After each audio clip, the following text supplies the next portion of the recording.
Salut à tous, bienvenue sur Oteku spécial SNK, l'émission qui réagit et qui analyse chaque épisode de SNK saison 4 qui sort. En l'occurrence ici il s'agit de l'épisode 1, donc si vous l'avez pas vu, mettez sur pause, allez le voir, puis revenez, parce que clairement on va pas lésigner sur les détails. Bon, pas de faux suspense, hein, on vous le dit tout de suite, on a kiffé l'épisode, on a trouvé ça génial, on va vous détailler pourquoi.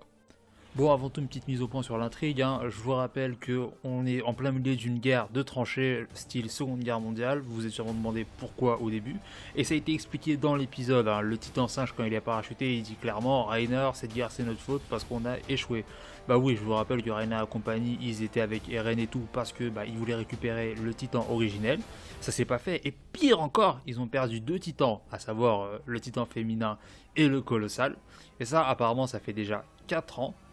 Et 4 ans que les ennemis se disent les Mars ils ont été affaiblis, on va les attaquer, d'où la guerre. C'est donc les ennemis de Mars qui les attaquent et on assiste à la dernière bataille. Bien qu'on soit en plein milieu d'une bataille, ça crève les yeux quand même que les Eldiens ils sont pas mieux traités qu'à l'époque du père d'Eren, qui a fui il y a longtemps pourtant. Mais non, il n'y a rien qui a changé, ils sont maltraités. Au début on a quand même plus de détails sur la façon de penser des Eldiens qui sont chez les Mars. Clairement, ils détestent Eren et compagnie, parce qu'ils les appellent démons, qui sont complètement embrigadés. Ça donne quand même une idée à l'ambiance de Mars. Pour les Eldiens, à mon avis, ça pue la merde. Et d'ailleurs, ils sont traités comme des merdes, de la chair à canon. Et ça fait une image quand tu penses à la pluie titan ou encore les mecs qui sont envoyés en mode suicide. Et en plus, on les insulte. On voit des enfants guerriers qui sont candidats pour devenir les prochains titans spéciaux. C'est quand même un point important. Et d'ailleurs, c'est des personnages qu'on connaît pas encore et qui vont sûrement être très importants pour le reste de la saison.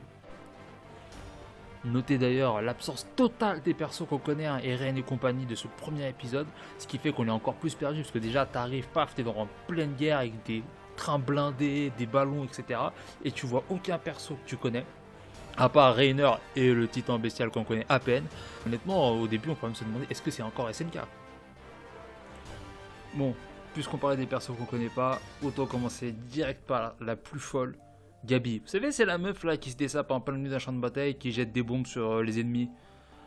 Clairement, celle-là, elle est complètement embrigadée, elle s'est fait laver de cerveau, puisqu'elle parle de buter les démons. Bon, Eren et compagnie, en pensant que ça va rétablir l'image des Eldiens, qui seront plus dans des camps, qui seront bien traités. Sauf que ça fait 100 ans au moins que vous êtes traités comme ça. Tu crois que juste par une bonne action, alors qu'il y en a sûrement eu d'autres, ça va tout changer? Non, il faut grandir un petit peu. Clairement, pourquoi ça changerait? Au contraire, en fait, la fin d'Eren et compagnie, ça veut dire que Mar récupère le titan originel. Et le titan originel, c'est le titan qui contrôle tout le monde, tous les Eldiens. Donc ils peuvent les dresser comme des marionnettes. Ils pourraient tous être réduits à l'esclavage, mais pur et dur, pire que maintenant, en mode on les range dans les placards et ils parlent plus. Ça pourrait être terrible pour eux, mais elle s'en rend clairement pas compte. Et elle fait la folle. Mais heureusement, elle a quand même des persos qui ont un peu plus le sang froid, à savoir Falco et Colt, les 2 frères blonds. Ils sont clairement plus réfléchis, plus modérés. Ils boivent pas les paroles des Mars, ils savent très bien que on essaie de les embrigader. Ils prennent du recul.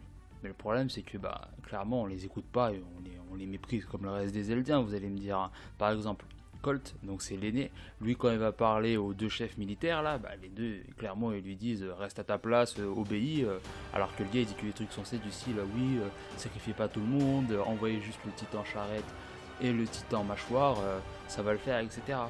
Non, on l'écoute pas. Falco c'est pareil, il aide carrément un des prisonniers, donc un des ennemis de Mar, qui clairement dit ne touche pas, t'es dégueulasse. On les traite comme des lépreux alors qu'il n'y a pas lieu quoi. Tiens, je vous parlais tout à l'heure du titan charrette et du titan mâchoire, parce qu'en gros on les voit dans cet épisode. Bon, le titan mâchoire, pour ceux qui s'en souviennent, en gros c'est le titan d'Ymir. D'ailleurs au niveau de la corpulence il se ressemble pas mal, même si celui-là il est quand même il a un peu presque une tête de lion on va dire. Et le possesseur visiblement s'appelle Gaillard, mais on n'en sait pas plus, on sait rien sur lui. Il y a aussi le titan charrette donc, qui lui était déjà là dans une des saisons passées. Il a une espèce de cuirassé sur sa tronche. Il transporte des trucs visiblement. De toute façon, les 2 ils sont agiles, ils sont très actifs. Visiblement, ils obéissent très bien, mais on n'en sait vraiment pas plus. Après, comme c'est la dernière saison, je suis quasiment sûr qu'on les verra et qu'on en parlera un petit peu, mais pour l'instant, à voir. Tiens, d'ailleurs, en parlant des possesseurs de titans, il y en a un là qu'on connaît très bien, Reiner, alias le titan cuirassé. Il fait le guerrier vétéran responsable qui a tout vu, alors qu'en vrai, on sait très bien que c'est un malade mental complètement paumé. Ouais, souvenez-vous-en, dans la saison 2, quand il a enlevé Ymir et Eren. Le type, on a bien vu qu'il avait développé une personnalité multiple, qu'il était paumé, qu'il en pouvait plus du tout. D'ailleurs, ça me fait penser que, en vrai, quand ils avaient été envoyés entre les murs, c'était des gosses, exactement comme les persos de tout à l'heure en fait.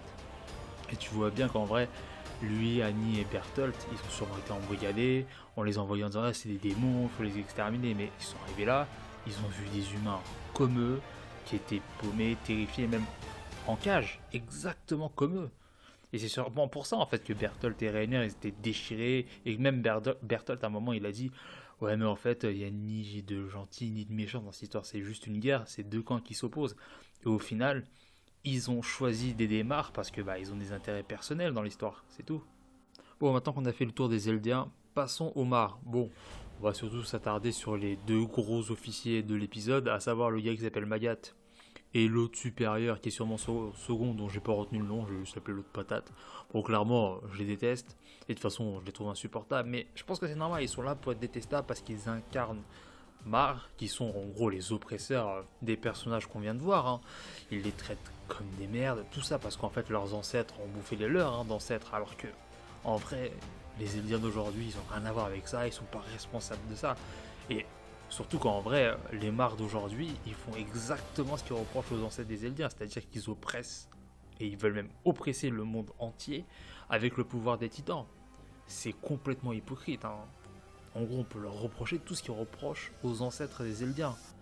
Ce qui fait d'eux, juste pour moi en tout cas, des criminels de guerre ou des criminels tout court. Bon, maintenant que je vous ai parlé des persos et de l'intrigue, je peux enfin vous parler du dernier tiers de l'épisode. Alors là, c'est le truc qui m'a vraiment fait kiffer, où j'étais comme un fou. Parce que c'est vraiment là où on en prend plein les yeux entre plus de titans, armes modernes qui mettent à mal les titans, ou encore Rainer qui joue les pro-chevaliers pour aider le bestial. C'est vraiment la partie de l'action. Alors attention, mention spéciale quand même à tous les titans spéciaux qui étaient organisés en mode militaire et pas juste combat de rue. Parce que bon, avec Eren, clairement, il y avait de l'action, mais ça faisait vraiment combat de rue, ça faisait un peu combat organisé à l'arrache. Alors que là, vraiment, ils savaient ce qu'ils faisaient, c'était méthodique, stratégique. Chaque titan avait un rôle prédéfini. Franchement, c'était assez impressionnant à voir. Franchement, cette partie, c'est vraiment la partie la plus épique de l'épisode. Après, je pense que l'OST y est vraiment pour beaucoup, parce que ça a vraiment rendu le truc ultra dynamique. Mais après, attendez, franchement, depuis le début de l'épisode, et pas que dans ce dernier tiers, on voit que c'est un monde bien plus proche, technologiquement parlant, d'une autre que RN et compagnie, où eux, ils se baladaient à cheval carrément. Là, on a quand même des trains blindés, des dirigeables, des navires de guerre. Et franchement, contre des trucs comme ça, même les titans comme Reiner, ils doivent être organisés et réfléchir un minimum. Et ça me rend ouf quand je pense à comment Reiner marchait tranquille dans Shiganshina au tout début. Ça montre à quel point, en vrai, les Eldiens entre les murs, ils étaient vraiment complètement à côté de la plaque. Mais au final, tant mieux que le monde soit aussi bien armé, soit aussi avancé technologiquement parlant, parce que ça nous a quand même donné cette dernière partie qui était incroyable. Je sais pas pour vous, mais moi je me suis repassé cette séquence en boucle pendant moins de jours. Hein. Bon, après cette séquence incroyable, on voit que la guerre est finie. Ça y est, d'ailleurs, les Mars chez eux l'apprennent, ils sont très contents. Et c'est d'ailleurs là qu'on voit un gars quand même assez mystérieux, avec un chapeau. On voit pas le visage, on sait absolument pas qui c'est. C'est donc assez mystérieux pour la suite. D'ailleurs, si vous pensez savoir qui c'est, n'hésitez surtout pas à vous exprimer dans les commentaires, on vous lira. Bon, avant de se quitter, on va quand même parler très rapidement de la direction artistique. Bon alors, c'est le studio MAPPA qui l'a repris, puis Wii Studio. Globalement, on va pas se mentir, ça reste quand même du bon boulot, l'épisode était très bien animé. Alors oui, ils ont utilisé la CGI pour les titans spéciaux.